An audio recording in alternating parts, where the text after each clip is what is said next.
মনোযোগ দিয়া কথাগুলা শুনব, তত বেশি আল্লাহর রহমত আমাদের উপরে পতিত হবে।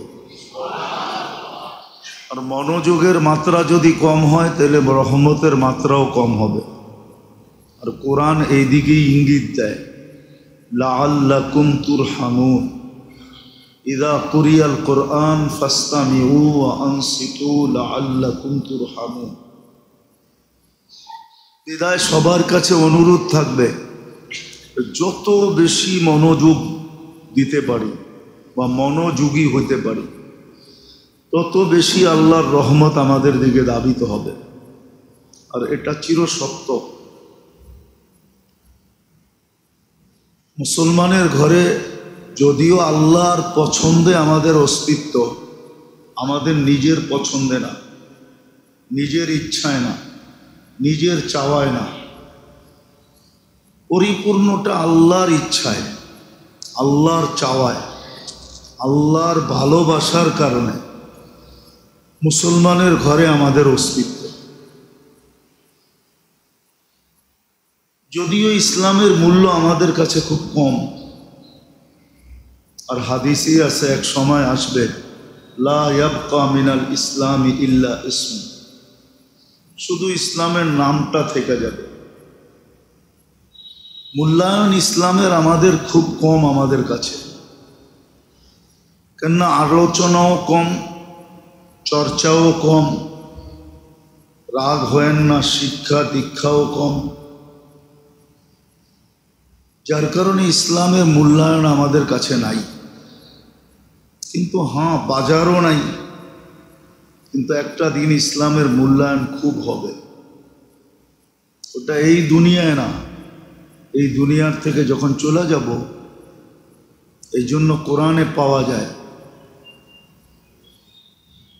যারা আজকে শুধু কাগজে মুসলমান, কাগজে মুসলমান বোঝেন, জীবনে ইসলামের কোনো ছোঁয়া নাই, কিন্তু যেখানে ধর্ম লিখতে হয় ওইখানে শুধু ইসলাম লেখা দিয়ে আসে, এরা হলো কাগজে মুসলমান।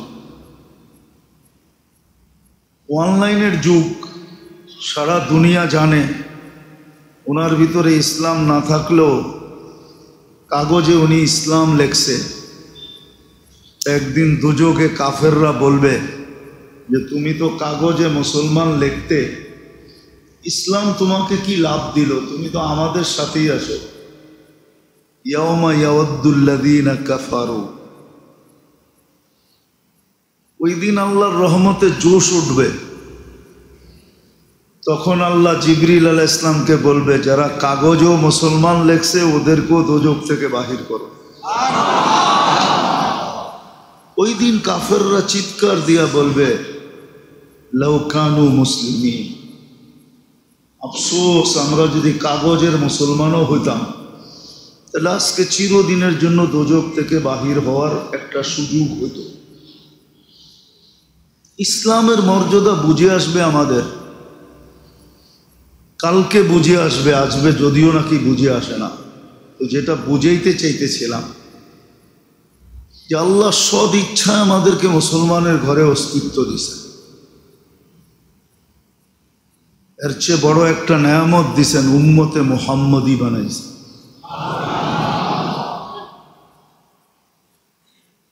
যার কারণে আমরা এত বেনিফিট পাইছি, এত লাভবান হয়েছি, যে সৃষ্টির ভিতরে কেউ এত বেশি লাভবান হয় নাই।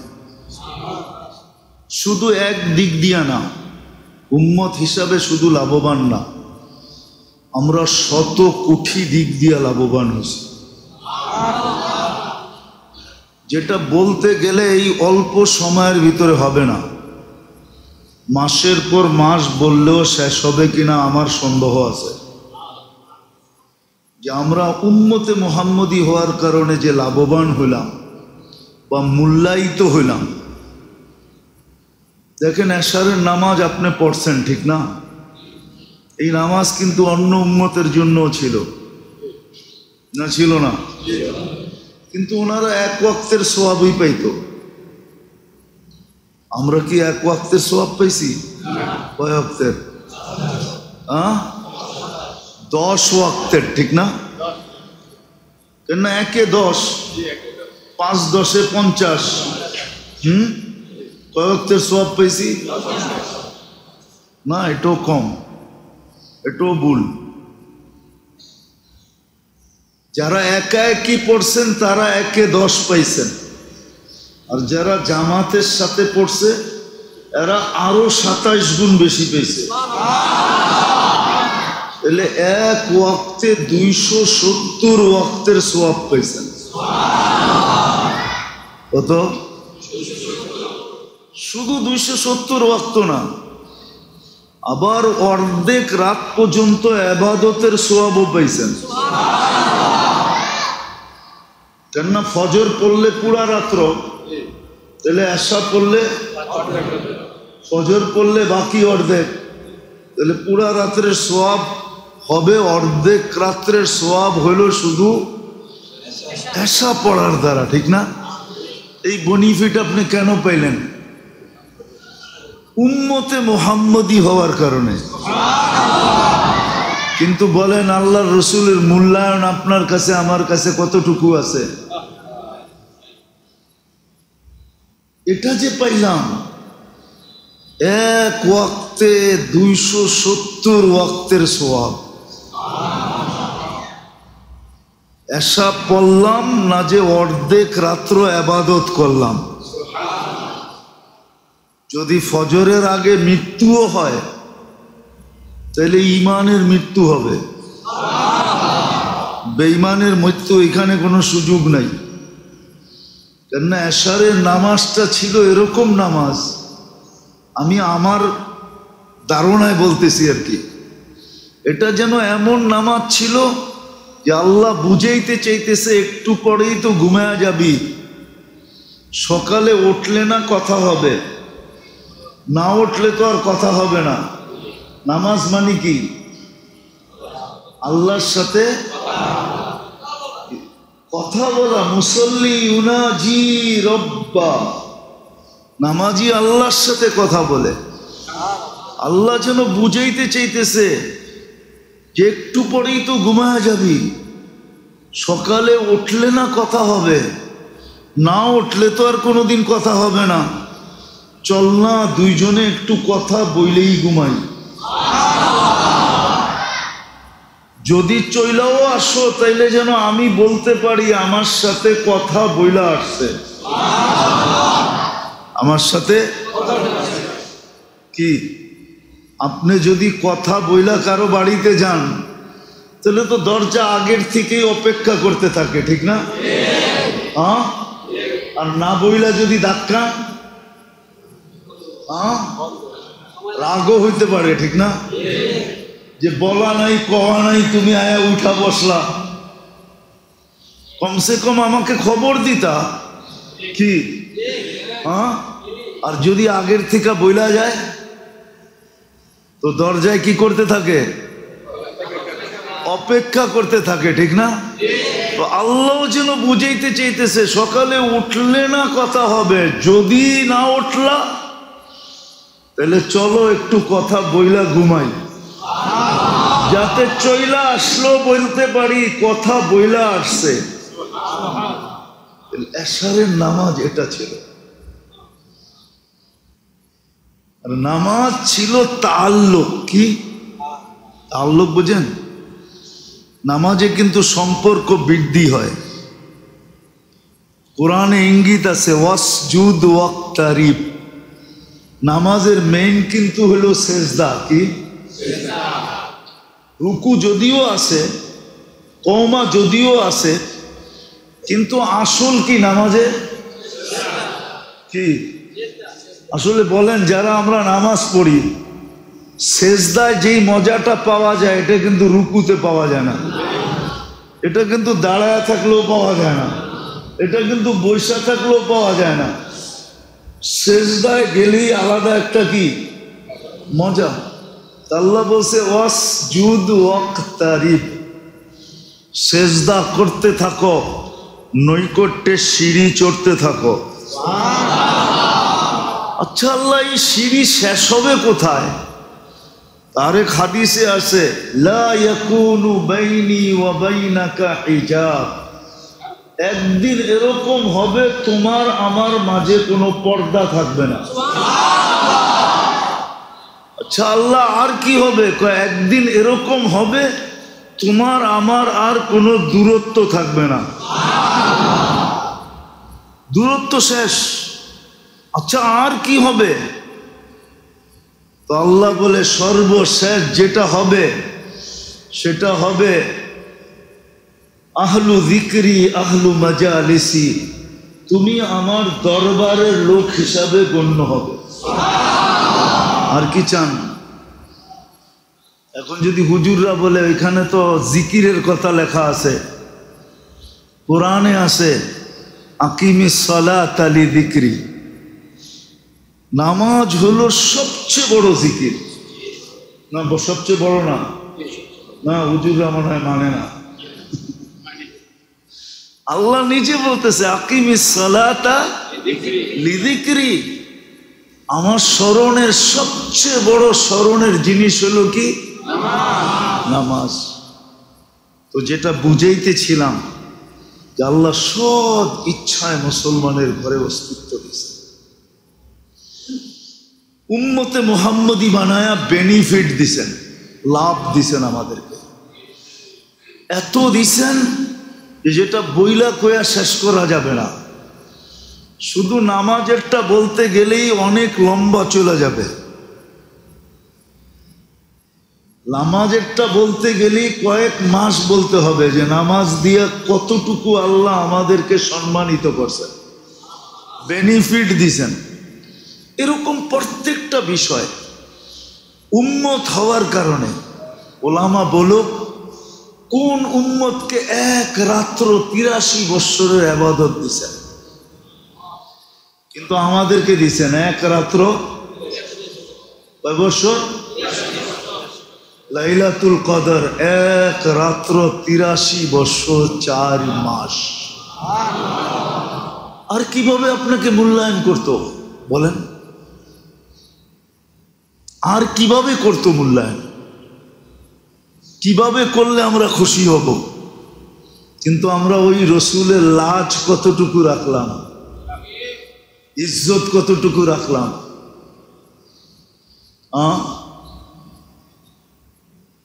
আজকে কি বার? গতকালকে কি বার গেছে? এইখানে কে বলতে পারবে যে আমি শুক্রবারে ২০০ বার দুরূদ পড়ছি?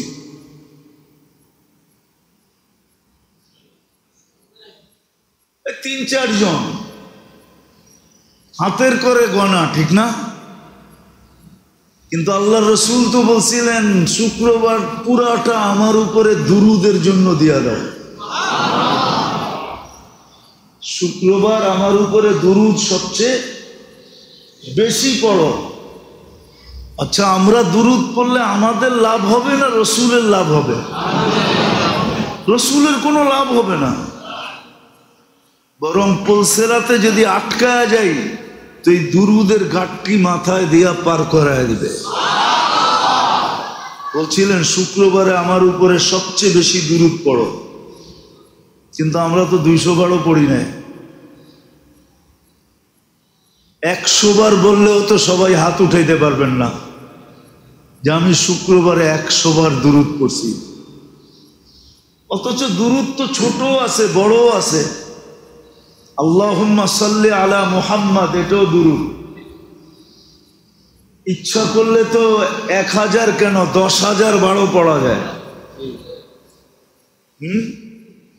এমনও দুরূদ আছে যে একবার পড়লেই শুধু একদিন না, সপ্তাহভর ফেরেশতা সওয়াব লিখতে লিখতে লিখতে লিখতে ক্লান্ত হয়ে যায়। ওটাও তো শিখি নাই। রাগ হয় না কিন্তু আমার কথা, রসুলের কারণে এতগুলা বেনিফিট পেলাম, কিন্তু কি মূল্যায়ন করলাম বলেন? কবরে যাওয়ার পরে প্রথম প্রশ্ন মান রব্বুকা হবে না, প্রথম প্রশ্ন হবে মান হাদার রাজুলু বুইসা ফিকুম, এই ব্যক্তিকে চিনো কিনা। যদি আমি ১০০ বারও দুরূদ না পড়ি তাহলে আমি ওই দিন চিনবো তো চিনবো কি করে? বলেন, দুনিয়াতে তো দেখলামই না, চর্ম চোখে না দেখি স্বপ্নের চোখে তো দেখতে পারতাম, এটাও তো দেখলাম না। কি দেখছেন? এটাও তো দেখি নাই। আর রসুলকে তো একবার দেখলে ভাগ্য খুলা যায়, যে জীবনে একবার দেখছে ওর ভাগ্য খুলা গেছে, কসম। কেন? ও তো দেখে নাই, দেখা দেয়। দেখে না, দেখা দেয়। দেখা দেয়। বোঝা গেল রসুলের সাথে মহব্বত আছে, বিদায় দেখতে চলে আসছে। আমরা তো দেখি নাই। কয়জন হাত উঠাইতে পারবো যে রসুলকে স্বপ্নে দেখছি? যার কারণে এত ফ্যাসিলিটি পেলাম, তো কথাকে গুছায় নিয়ে আসতেছি। দেখি আজকে দিলে লাগে কিনা, দেখি দিলে লাগে কিনা। আল্লাহ সব ইচ্ছায় মুসলমানের ঘরে অস্তিত্ব দিছেন, ভালোবাসা অস্তিত্ব দিছেন। আল্লাহ স্বয়ং নিজে নির্বাচিত করছেন মুসলমান হিসাবে। এই সিলেকশন বা এই নির্বাচন আল্লাহর পক্ষ থেকে। উম্মতে মুহাম্মদী হিসাবেও আল্লাহ আমাদেরকে নির্বাচিত করছেন। এই নির্বাচন আরো উচ্চাঙ্গের নির্বাচন। উম্মতে মুহাম্মদী হিসাবে নির্বাচন করছেন বাছাইকৃতভাবে। সব মানব জাতির ভিতর থেকে আপনাকে আমাকে বাছাই করছেন। হুয়াজতাবাকুম, বাছাই করছেন। আপনার আমার কাঁধে স্টার লাগায় দিয়েছেন, কুনতুম খায়রা উম্মাহ, তোমাদের চেয়ে দামি উম্মত, উত্তম কোনো উম্মত নাই। ওই উম্মত হিসাবে আমাদেরকে অস্তিত্ব দিয়েছেন। দাবি আল্লাহর বেশি না, ছোট একটা দাবি, যে আল্লাহ বলেন সব করে দিছে।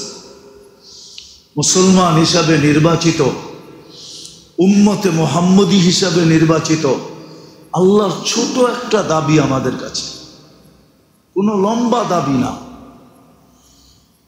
সবকিছু কিন্তু আল্লাহই করছেন। খুলতে গেলে অনেক সময় চলে যাবে।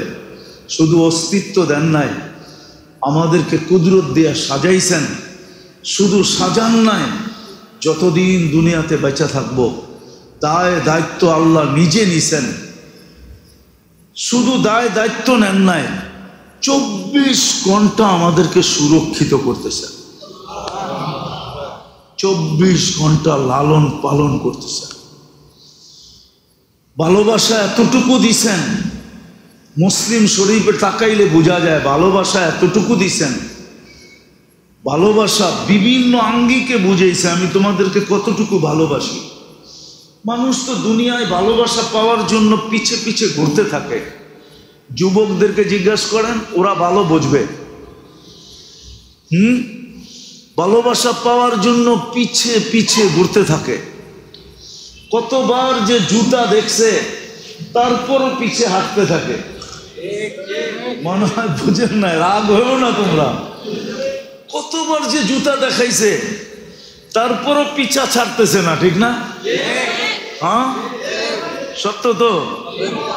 হ্যাঁ, আবার 14 তারিখে আসলে জানও দিয়া দিতে চায়, ঠিক না? খালি ফুল দিয়া পোষে না, পারে না কলিজা বাইর করে বুনা করে খাওয়াইয়া আবার প্যাকেট করে বাড়িতে দিয়া দেয়, ঠিক না? এটা মানুষের ভালোবাসার জন্য। আল্লাহ কিন্তু আমাদেরকে ভালোবাসেন, প্রমাণ দিছেন যে সারা দুনিয়ার মাদের মমতা যদি এক করো, তার চেয়েও 70 গুণ বেশি আমি তোমাকে ভালোবাসি। এক মায়ের মমতা না, সারা দুনিয়ার মাদের মমতা যদি এক করো, তারপরও আমি 70 গুণ এর চেয়ে বেশি তোমাকে ভালোবাসি।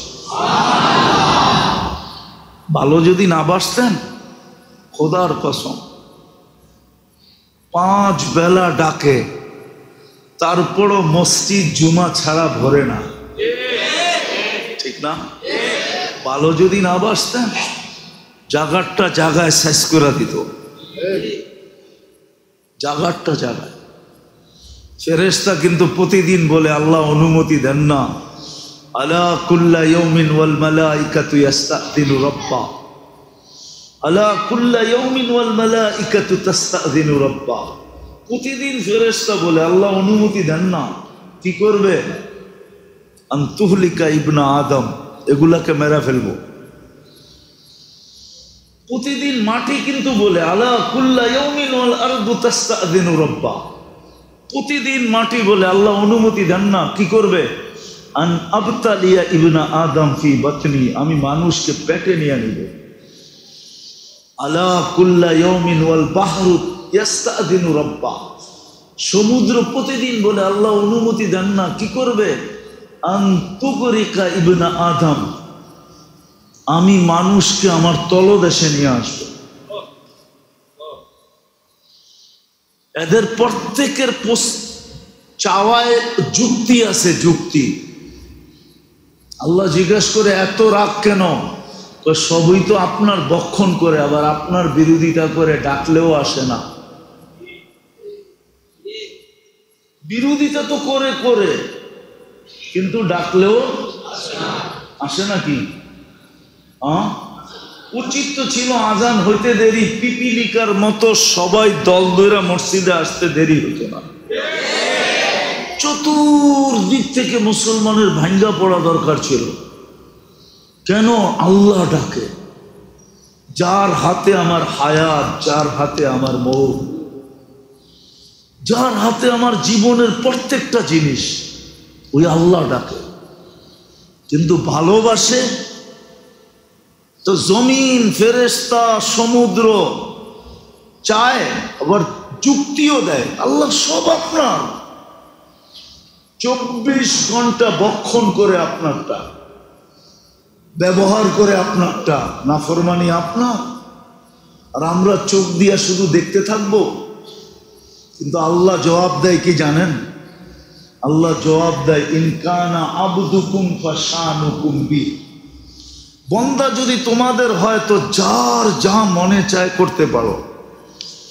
ইনকানা আবদি, যদি বন্দা আমার হয় তাহলে খবরদার যদি চোখ উঠায় দেখলা, খবরদার। তারপরে আল্লাহ ভালোবাসার সমুদ্রের তরঙ্গ উঠায় দেখায়, ইন আতানি লাইলান কাবিলতু, ইন আতানি নাহারান কাবিলতু। রাত্রে যদি ফিরে আসে তো আমি বুকে জড়ায় নিব, দিনে যদি ফিরে আসে আমি বুকে জড়ায় নিব। ওমান আযামু মিন্নি জুহদাম ওয়া কারামা, আমার চেয়ে বড় দাতা কেউ নাই। তো যেটা বুঝাইতেছিলাম, আল্লাহর দাবি বেশি না, ছোট একটা দাবি, ছোট একটা দাবি। সব কিছু নিজের দায়িত্বে নিয়া, কসম খোদার মেরে দোস্ত, আল্লাহ যদি চায় আপনি এক শ্বাস নিতে পারবেন না, এক শ্বাস। নাইলে এই ইতিহাস কোনোদিন হতো না, এই ইতিহাস কোনোদিন হতো না যে আমাকে স্বাভাবিক শ্বাস নিতে দাও, আমার জীবনের সমস্ত সম্পত্তি, প্রপার্টি তোমাদের নামে লেখা দিবে। এই কথাটা এখনো বাংলাদেশের মিডিয়ায় লেখা আছে। 2020-এ করোনা লগ্নে কোনো শিল্পপতি বলছিল যে আমাকে স্বাভাবিক শ্বাস নিতে দাও, ডাক্তারদেরকে বলছিল তোমাদের নামে সব সম্পত্তি লেখা দিব। আমার বিশ্বাস ওই দিন যদি উনি বলতো, আল্লাহর কাছে হাত উঠে যদি বলতো যে আল্লাহ আমাকে স্বাভাবিক শ্বাস নিতে দেন, আমার সমস্ত সম্পত্তির অর্ধেক সম্পত্তি আপনার নামে দিয়া দিব, আমার মনে হয় আল্লাহ স্বাভাবিক শ্বাস নিতে দিত। আপনি বলেন প্রমাণ? আমি আরেক জায়গা থেকে প্রমাণ দিতেছি। যখন কারুন মাটির নিচে ডুবতে ছিল, মাটির নিচে দোষতে ছিল, তখন মুসা আলাইহিস সালামকে বারবার বলতেছিল, মুসা আমাকে বাঁচা, তুমি না আমার খালাতো ভাই। তো যখন পুরা মাটির ভিতরে দইসা গেছে, আল্লাহ বলছে মুসা যদি আমার কাছে একবার চাইতো তো আমি বাঁচায়া দিতাম। চাইছে তো তোমার কাছে, আমার কাছে তো চায় নাই। ফেরাউন যখন ডুইবা মরতে ছিল তা আল্লাহ বলতেছিল মুসা, বলছে তো আমান্না বিরব্বি মুসা ওয়া হারুন, যদি ডাইরেক্ট আমার উপরে ঈমান আনতো তাহলে আমি এই মুহূর্তে বাঁচায় দিতাম। তাহলে অনেক ক্ষেত্র হয় ডাইরেক্ট আল্লাহর কাছে চাইলে আল্লাহ কইরা দেয়। তো যেটা বুঝাইতেছিলাম, আল্লাহর দাবি বেশি না আমাদের কাছে, শুধু একটা ছোট্ট একটা দাবি, আতিউল্লাহ, আল্লাহকে মানো, আল্লাহকে মানো। কিন্তু এখানে একটা প্রশ্ন চলে আসে যে আপনাকে মানবো তো মানবো কি করে? লা তারাকাল উয়ুন, আপনাকে তো চোখে দেখা যায় না। ওয়ালা তুখালিতুকা দুনুন, আপনাকে তো ধ্যান ধারণায় আনা যায় না। ওয়ালা ইয়াসিফুকাল ওয়াসিফুন, আপনার বর্ণনা দিয়ে তো শেষ করা যায় না।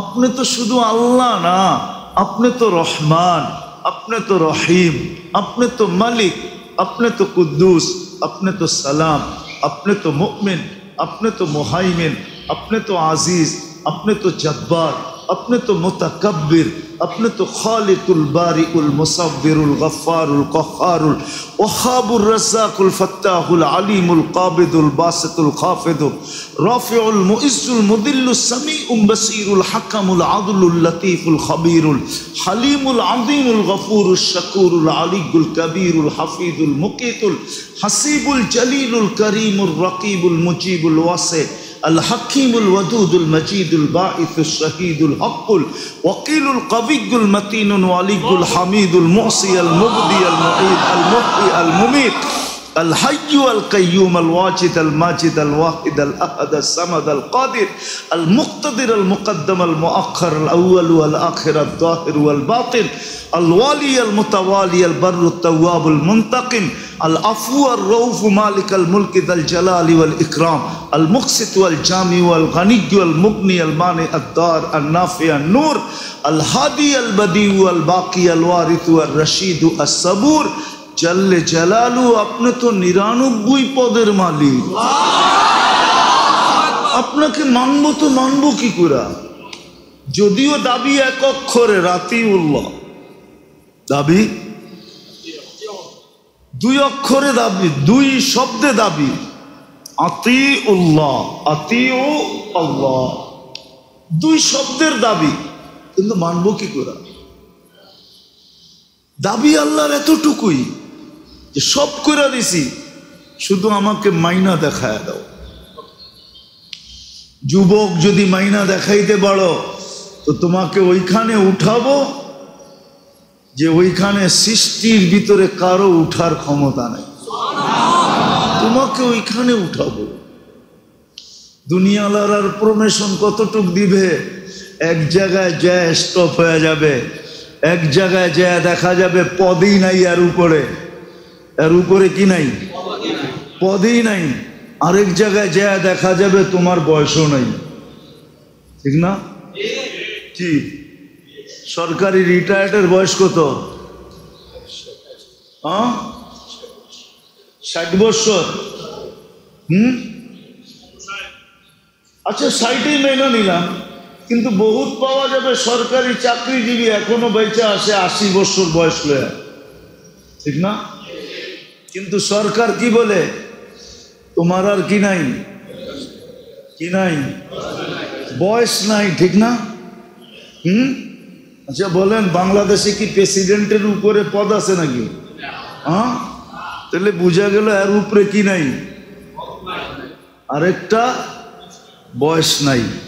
কিন্তু আল্লাহ বলে, যুবক মাইনা দেখা, তোকে উঠামু কোথায়?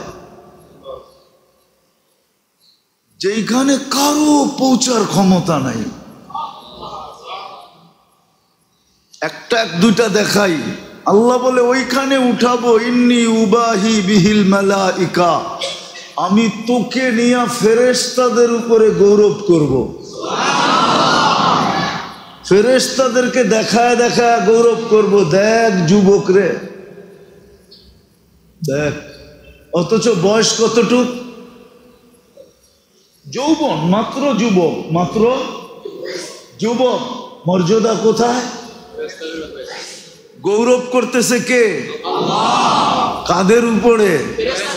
ফেরেশতাদের উপরে। এ তো একটা দেখাইলাম,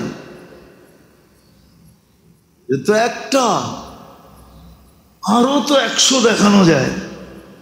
দেখি যুবকদের দিলে লাগে কিনা, আরো 2-1টা দেখাই।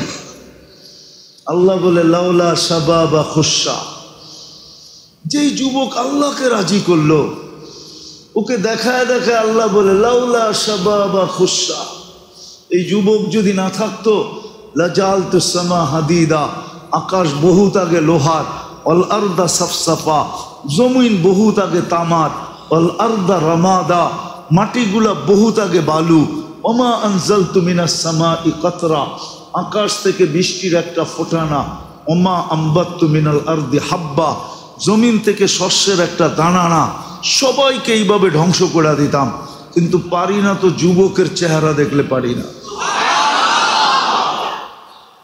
এখন বাবু, আল্লাহকে রাজি করলে যুবক আল্লাহ কিরকম মর্যাদা দেয়, কিরকম? হায় হায়, বলেন তো, খেলা খেলাড়ি দিয়া জমে না দর্শক দিয়া জমে? হ্যাঁ, খেলাড়ি দিয়া খেলা জমে না। কিয়ামতের মাঠের বিচারের দিন আল্লাহ যুবককে দর্শক বানাবে, দর্শক। হুজুররা যদি কয় দর্শক, আবার কোত্থেকে পাইল? চলেন হাদিস দেই। দর্শক, ইয়াদিল্লুহুমুল্লাহু তাহতা দিল্লি ইয়াউমা লা দিল্লা ইল্লা দিল্লু, আল্লাহ আরশের নিচে ছায়া দিবে। যুবকদের গ্যালারি ভিন্ন হবে, 60টা গ্যালারি হবে, একটা গ্যালারি যুবকদের হবে। দুনিয়ার স্টেডিয়ামের গ্যালারির মতো বাদামালা গর্ব, আর তুমি কিনা খাইবা, ওইখানে সব নিয়ে ঘুরতে থাকবে, তুমি খালি বিনা পয়সায় গ্যালারিতে বসে খাইতে থাকবা আর হিসাব কিতাব দেখতে থাকবা যে কিভাবে হিসাব কিতাব হয়।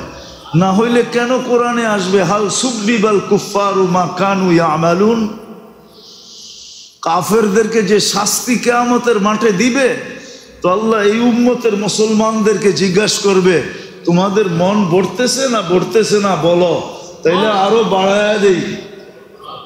তো মুসলমানরা বলবে আল্লাহ মন ভরতেছে, তারপরেও আল্লাহ আযাব বাড়ায়া দিবে, আমাদের মন বাগ বাগ বানায়া দিবে, আরো সে নিচে গ্যালারিতে ছায়া দিবে। ঠিক নারী যদি এরকম হয়, আল্লাহকে রাজি করলো, পুরুষ যদি এরকম হয় যে আল্লাহকে রাজি করলো, যুবক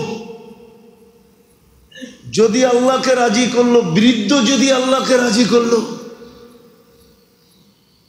আল্লাহ বলে শুধু আমাকে রাজি করো, কিন্তু প্রশ্ন তো আমি উঠায় দিলাম, রাজি করব তো করব কিভাবে? চোখেই তো দেখা যায় না, দেন ধারণাই তো আসে না, বর্ণনা দিয়েই তো শেষ করা যায় না। তো আল্লাহ বলে আতিউর রসুল, তাইলে আমার রসুলকে মাইনা দেখায় দাও, তাইলেই হবে। আমার রসুলকে মাইনা দেখায় দাও, তাইলেই হবে। আমার রসুলকে মানো, তাইলেই চলবে। মান আতা'আর রাসূল ফাকাদ আতা আল্লাহ, কোরআনের ঘোষণা। আমার বন্ধুকে মানলেই আমার মানা হয়ে যাবে। কিন্তু যদি আমি কথা গুছায় নিয়ে আসতেছি, যদি প্রশ্ন করি যে রসুলও তো ছিলেন মাত্র 63 বৎসর ছিলেন, নবুয়তের ঘোষণার পর থেকে নিয়ে মাত্র 23 বৎসর ছিলেন, উনিও তো চলে গেলেন, উনিও তো চলে গেলেন, মাত্র 23 বৎসর ছিল। আমি ওই ইখতিলাফে যাইতেছি না, মতানৈক্যে যাইতেছি না, হ্যাঁ এটা সত্য, আমাদের রসুল নবী হিসাবে, রসুল হিসাবে নির্বাচিত সমগ্র সৃষ্টিরও হাজারো না হাজারো বৎসর আগে নির্বাচিত, সমগ্র সৃষ্টিরও হাজারো বৎসর আগে নির্বাচিত, প্রেরিত সবার শেষে, অস্তিত্ব সবার শেষে, প্রেরিত সবার শেষে, নির্বাচিত সবার আগে, প্রেরিত, ঘোষিত হলো 40 বছর 10 দিন 6 মাস 10 দিন, যেই দিন ওই দিন ঘোষিত হয়েছে। ঘোষিত বোঝেন, ঘোষণা দেওয়া হয়েছে। তো রাসূলুল্লাহ সাল্লাল্লাহু আলাইহি ওয়াসাল্লামকে মাত্র ঘোষণা দেওয়ার 23 বছর দুনিয়াতে ছিলেন। কত? দুনিয়ার থেকে চলে গেছেন, ঠিক না? যদিও কথা সত্য, আমার বন্ধুকে মানলেই হবে, কিন্তু বলবেন 23 বছর পরে তো উনি চলে গেলেন, ঘোষণার 23 বছর পরে, তো ওনার জীবনটাকে সুরক্ষিত করলো কে? তো আল্লাহ বলে সুরক্ষিত করার জন্য আমরা কিছু লোককে নির্বাচিত করছি। আওরাসনাল কিতাব আল্লাযী ভালো মতে শোনেন কিন্তু, আওরাসনাল কিতাব আল্লাযী নাস্তাফাইনা মিন ইবাদিনা, কিয়ামতের সকাল পর্যন্ত আমরা কিছু লোককে নির্বাচিত করব। তারপরে এদের কাছে আমার বন্ধুর সব কিছু সুরক্ষিত থাকবে। তোমরা যদি আমার বন্ধুকে মানতে চাও আর তাকে মানার মাধ্যমে যদি আমার মানার দাবিকে পুরা করতে চাও, তাহলে কিয়ামতের সকাল পর্যন্ত তোমাদের জন্য ঘোষণা হলো ও উলুল আমরি মিনকুম, কিয়ামতের সকাল পর্যন্ত তোমরা হক্কানি আলেমদের পিছে চলতে থাকো, আল্লাহওয়ালাদের পিছে চলতে থাকো, হক্কানি আল্লাহওয়ালা হক্কানি আলেমদের পিছে চলতে থাকো, উলুল আমরি মিনকুম, কেননা এদের কাছে আমার বন্ধুর সব সুরক্ষিত আছে। কি বলেন? নাই? সব সুরক্ষিত আছে, একটা জিনিসও হারায় যায় নাই। গাদার নাম পর্যন্ত হারায় নাই, ঘোড়ার নাম পর্যন্ত হারায় নাই, তলোয়ারের নাম পর্যন্ত হারায় নাই। আল্লাহ রসুলের ব্যবহৃত প্রত্যেকটা জিনিস কিচ্ছু হারায় নাই, সব সুরক্ষিত আছে। কাদের কাছে?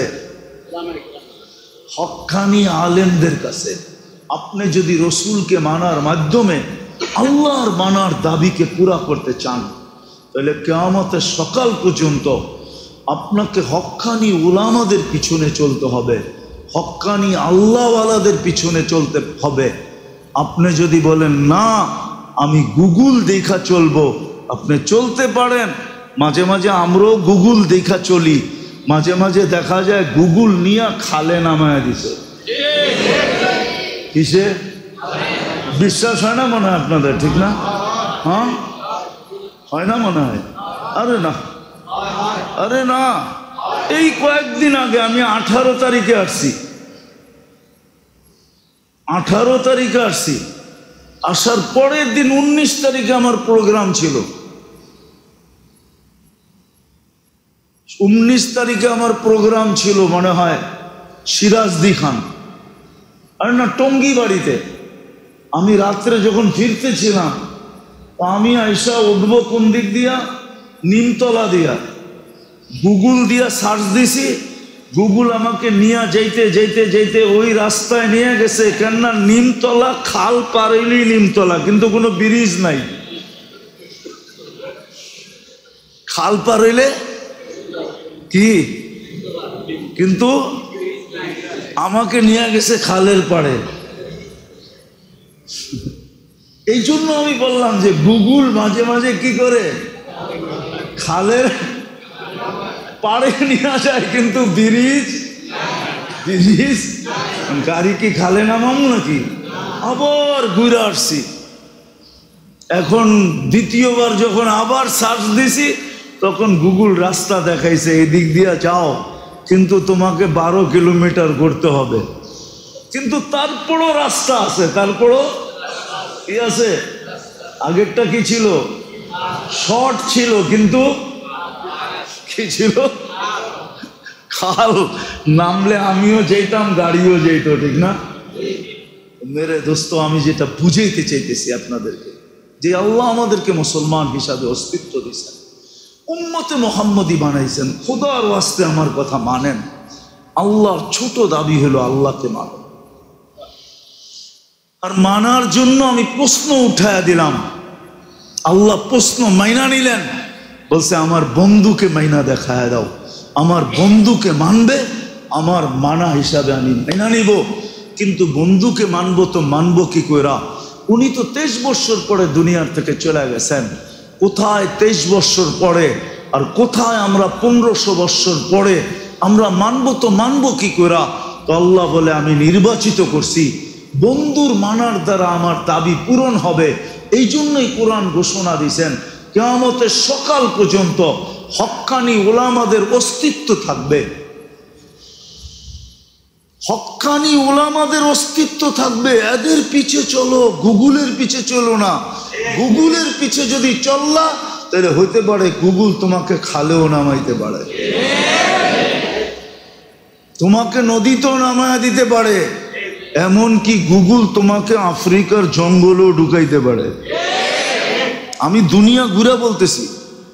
আমি জুলাইয়ের 18 তারিখে গেছি দেশ থেকে, আসছি এই মাসের 18 তারিখে। আমার 4 দেশ সফর ছিল, ইংল্যান্ড, কানাডা, মিশর, সৌদি আরব, ওমরা করে তারপরে আমি ফিরছি। আবার আমি 12 তারিখে যাব, আমার কোরিয়া সফর আছে। আমি ঘুরা বলতেছি, গুগল দেখা মাঝে মাঝে দেখছি জঙ্গলও নিয়ে যায়। এই জন্য হক্কানি আলেমদের পিছে চলেন। হক্কানি আলেমদের কাছে, আল্লাহওয়ালাদের কাছে সুরক্ষিত আছে। আর আমি দুনিয়া ঘুরা বলতেছি, আমি তর্ক বিতর্কের জন্য বলতেছি না। জমিনকে আল্লাহ 4 ভাগে ভাগ করছে। কয় ভাগে? আপনি সার্চ দিয়ে দেখেন, জমিন 4 ভাগে বিভক্ত। কিছু জমিন পাবেন শুধু মরু আর মরু। সাহারার মরুভূমি কোত্থেকে শুরু হয়েছে জানেন? আমি 2 বার গেছি। মিশর থেকে শুরু হয়েছে সাহারা মরুভূমি, মরিতানিয়া আটলান্টিকের পাড়ে যায় শেষ হয়েছে। কোথায় মিশর, কোথায় মরিতানিয়া? এটা পুরা মিশর, মরিতানিয়া, টিউনেসিয়া, জাজায়ের, মালি, মরক্কো, এই 5টা দেশ অর্ধেকের বেশি মরুভূমি, সাহারা মরুভূমি। আইনুস সাহারা বলে আরবিতে। মরুভূমির চৌক আছে, চৌক। ওই চৌক হইল মরিতানিয়ায়। আমি নিজে সফর করছি, 2 বার করছি। প্রথম জমিন হইল সাহারা, মরু। দ্বিতীয় জমিন হইল জিবালি, পাহাড় আর পাহাড়। সৌদি আরবে যেদিকে যাবেন ওই দিকেই পাহাড় আর গেছেন, যারা চাকরি করে ওদেরকে জিজ্ঞেস করেন, পাহাড় আর পাহাড়, সবুজহীন পাথরের পাহাড়। আর আরেকটা হলো জমিন বাহারি, সমুদ্র আর সমুদ্র। কি আমেরিকা কানাডার 2 দিকে কি সমুদ্র না? একদিকে আটলান্টিক, একদিকে প্রশান্ত। ইন্দোনেশিয়া 17,800 দ্বীপ। আমি 4 বার গেছি, 4 বার না 6 বার গেছি ওইখানে। পানি আর পানি, শত শত হাজার হাজার দ্বীপ। তো কিছু আছে যেটাকে বলে বাহারি, সমুদ্র মাতৃক দেশ। কি? আমি এমন দেশও দেখছি সমুদ্র মাতৃক, ঘুরতে 2.5 ঘন্টা লাগে। কত? আমি নিজে ঘুরছি। মরিশাস ঘুরতে লাগে 2 ঘন্টা গাড়ি দিয়া পুরাটা। রিউনিয়ন ঘুরতে লাগে 2.5 ঘন্টা পুরাটা। এরকম আরো ছোট ছোট দ্বীপ আছে। আর তৃতীয় জমিন হইল সমতল। কি কি সেটা হলো আমাদের দেশ সমতল, ইন্ডিয়া সমতল, পাকিস্তান সমতল।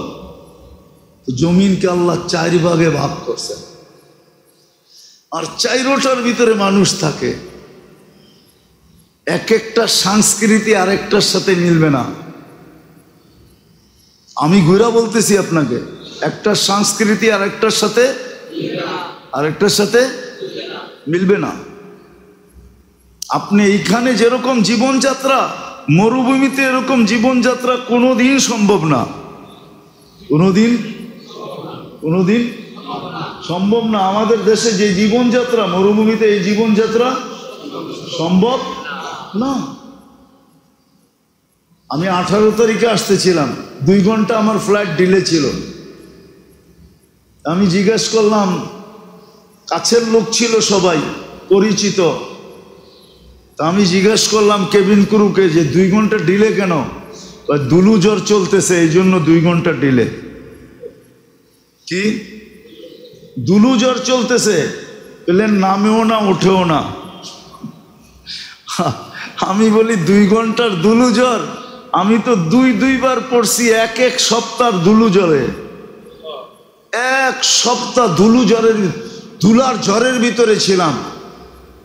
শুধু বাহিরে 1 ইঞ্চি দেখা যায় না, ঘরের ভিতরে বন্ধ ছিলাম, জানলা কপাট সব বন্ধ করা, কিচ্ছু দেখা যায় না। 1 সপ্তাহ পরে ফ্লাইট চালু হয়েছে, 1 সপ্তাহ ডিলে হয়েছে আমার। আমি 2 বার পড়ছি, 2 বার। অবশ্য আকাশে ছিলাম না, জমিনে ছিলাম। দুলুজর শুরু এটা হলো মরুভূমির ভিতরে। এটা এই জন্যই বলতেছিলাম যে ওই সমস্ত দেশে চলার জন্য আপনি গুগল দিয়ে চলতে পারবেন না, ওলামাদেরকে জিজ্ঞেস করে চলতে হবে। আমি কি করব এখন বলেন? আপনি গুগল দিয়ে চলতে পারবেন না, কসম খোদা। ওই মরুভূমিতে যদি আপনি অবস্থায় পড়ে গেলেন, তাহলে আপনাকে গুগল দিয়ে আপনি চলতে পারবেন না। আপনাকে ওইখানের আলেমদেরকে জিজ্ঞাসা করতে হবে আমি কিভাবে চলবো। আলেমরা বলবে এইভাবে চলো, তাইলে আপনি বাঁচবেন, নাইলে মরে যাবেন। সমুদ্রিক মাত্রিক দেশ, ওইখানে যদি আপনি অবস্থার শিকার হয়ে যান, ওইখানে কয়েকদিন থাইকা যান। হ্যাঁ, গেলেন আর চলে আসলেন এটা না, কয়েকদিন থাকলেন, তাহলে আপনি আলেমদেরকে জিজ্ঞাসা করতে হবে আমি এইখানে কেমনে চলবো। আলেমরা যেইভাবে বলে ওইভাবে চলতে হবে, নাইলে আপনি না খায়া মরে যাবেন। ঠিক পাহাড়ি এলাকায় যদি আপনি একবার ফাইসা গেলেন, আর যদি ওইখানে আপনি গুগল দেখা চললেন, আপনি চলতে পারবেন না। আপনাকে ওইখানের আলেমদেরকে জিজ্ঞাসা করতে হবে আমি তো এখানে ফাইসা গেলাম, কিন্তু আমার তো চলতে হবে, আল্লাহকে রাজি করতে হবে, রসুলকে রাজি করতে হবে, আমি কিভাবে চলবো? তো আলেমরা বলবে তুমি এইভাবে চলো, তাইলে তুমি পাওয়া যাবে। তখন আমার এই বিবেক বুদ্ধি বিদ্যা খাটাইলে চলবে না, আমার গুগল চলবে না, ওইখানে আলেমদের শরণাপন্ন হইলেই আমি বেঁচে যাব। ঠিক সমতল এরকমই। এই জন্যই 4 ভাগে বিভক্ত করছেন। 4 ভাবে বিভক্ত করছেন। এই জন্য জমিন দেখা, জমিনের ভৌগোলিক অবস্থা দেখা। আমি সফর করছি তো, আমি 2 বার গেছি। আল্লাহ কথা বলে বাচ্চাদের সাথে, 40,000-এর উপরে হেফজোখানা। ওই দেশ কোনোদিন বিপর্যয়ের শিকার হয় না, আর কোনোদিন হবেও না।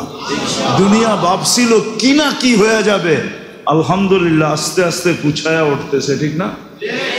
হ্যাঁ, বাংলাদেশে কোনোদিন বিপর্যয় হবে না। শুধু এই মসজিদ, যেটা বুঝাইতেছিলাম, এই মসজিদের কারণে, এই মাদ্রাসার কারণে, এই আল্লাহওয়ালাদের কারণে, এই হক্কানি আলেম ওলামাদের কারণে। বন্দরের মানুষ শেষমেশ একটা কথা বলা যায়, এইখানে ওই শোয়া আছে কারা জানেন না আপনি? প্রথম যুগে আল্লাহ রসুলের হিজরত হয় না এখনো, 4 সাহাবী বাংলাদেশে আসছিলেন, 2 জন এখনো এই মাটির নিচে ঘুমাইতেছেন।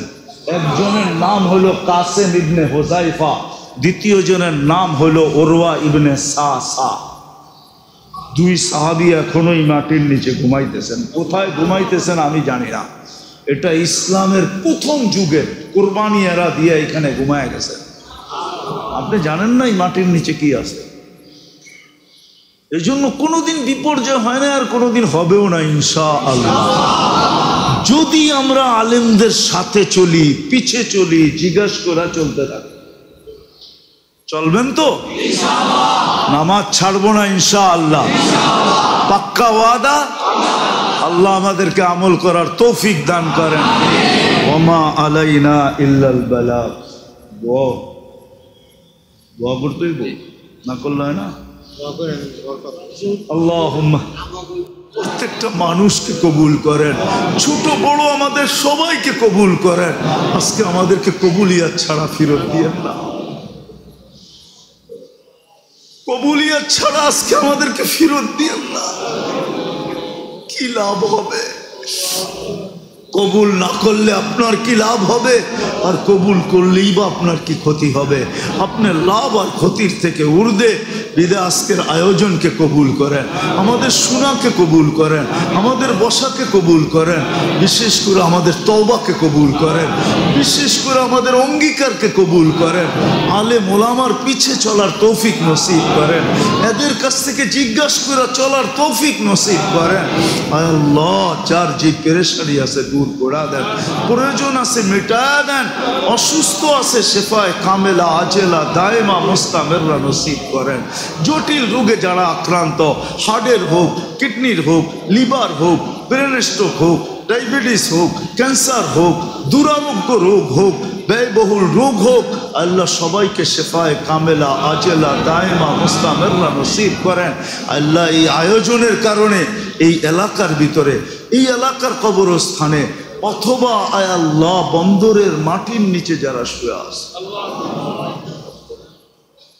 দুনিয়ার মাটির নিচে যারা শুয়ে আছে, আল্লাহ সবাইকে মাফ করা। বিশেষ করে এখানের শ্রোতা আর আয়োজক যাদের মা বাবা কবরে শায়িত আছে, সবাইকে মাফ করা দেয়, সবাইকে মাফ করা দেয়। আল্লাহ যারা আমাদের কাছে দোয়ার দরখাস্ত করছে, যারা করতে চাইছে পারে না, হক রাখে, সবার জায়েজ তামান্নাকে আপনি পুরা করে দেন, সবার মনোবাঞ্ছনাকে আপনি পুরা করে দেন, সবার আশা আকাঙ্ক্ষাকে আপনি পুরা করে দেন। আয় আল্লাহ আমাদের দেশটাকে আপনি হেফাজত করেন, আমাদের দেশটাকে হেফাজত করেন, আমাদের দেশটাকে হেফাজত করেন, আমাদের দেশটাকে হেফাজত করেন, আমাদের দেশটাকে শান্তিময় বানায় দেন। আয় আল্লাহ, আয় আল্লাহ যারা বন্যা দ্বারা আক্রান্ত, আয় আল্লাহ এদেরকে ডাবল জাযায়ে খায়ের নসিব করেন, ডাবল বদলা নসিব করেন, ডাবল বদলা নসিব করেন। আয় আল্লাহ হুনাইনের, আয় আল্লাহ তবুকের যুদ্ধের মতো বানায় দেন, যে এক সিজনে 2 বার খেজুর যেটি পাইকা ছিল ওগুলা পারছে, আবার নতুন খেজুর আসছে, আবার পারছে। আয় আল্লাহ বন্যাত্র এলাকার ভিতরে আপনি এরকম দিয়া দেন যে এদের যা ক্ষতি হয়েছে এটা পূরণ হওয়ার পরেও আয় আল্লাহ এরা খুশিতে বাগ বাগ হয়ে গেছে। আয় আল্লাহ এদের ক্ষতিকে আপনি পূরণ করা দেন, এদের ক্ষতিকে পূরণ করা দেন। আয় আল্লাহ এদের এই ক্ষতিকে আখেরাতের বদলা হিসাবে আপনি গ্রহণ করা দেন। আমরা যারা সাহায্য করছে আল্লাহ এদের সাহায্য সহানুভূতিকে কবুল করেন, এটাকে আখেরাতের নাজাতের জরিয়া বানায় দেন। যারা আরো সাহায্য করবে আল্লাহ তাদের সাহায্য কবুল করেন, এটাকে নাজাতের জরিয়া বানায় দেন। এরকম বিপর্যয়ের থেকে আমাদের দেশকে রক্ষা করেন। আল্লাহ কুদরত দিয়া কোড়া দেন না, আল্লাহ কুদরত দিয়া কোড়া দেন না। আমাদের দেশকে বিপর্যয়ের থেকে আপনি হেফাজত করেন, কুদরত দিয়ে আপনি কোড়া দেন, কুদরত দিয়ে কোড়া দেন, কুদরত দিয়ে কোড়া দেন, কুদরত দিয়ে কোড়া দেন। সারা দুনিয়ার মুসলমানকে হেফাজত করেন। আল্লাহ ফিলিস্তিনকে আপনি জয় যুক্ত কোড়া দেন। কত লাশ দেখবো, আর কত রক্ত ঝরবে। আয় আল্লাহ, আপনি কত কুদরতি তো আমাদেরকে দেখান। কালকে সকালে সূর্য যেন এই খবর নিয়ে ওঠে যে ফিলিস্তিন স্বাধীন হয়ে গেছে। আয় আল্লাহ, আপনি কুদরত দিয়া করা দেন, কুদরত দিয়া করা দেন। আরো অনেকের মনের যা আশা আছে, আয় আল্লাহ সমস্ত আশাকে আপনি পুরা করে দেন। যা চাইতে পারলাম তাও দেন, যা চাইতে পারলাম না তাও দেন। ওয়াসাল্লাল্লাহু তাআলা আলা খায়রি খালকি মুহাম্মাদি ওয়া আলিহি ওয়া আসহাবিহি আজমাইন বিরহমাতিকা ইয়া আরহামার রাহিমিন।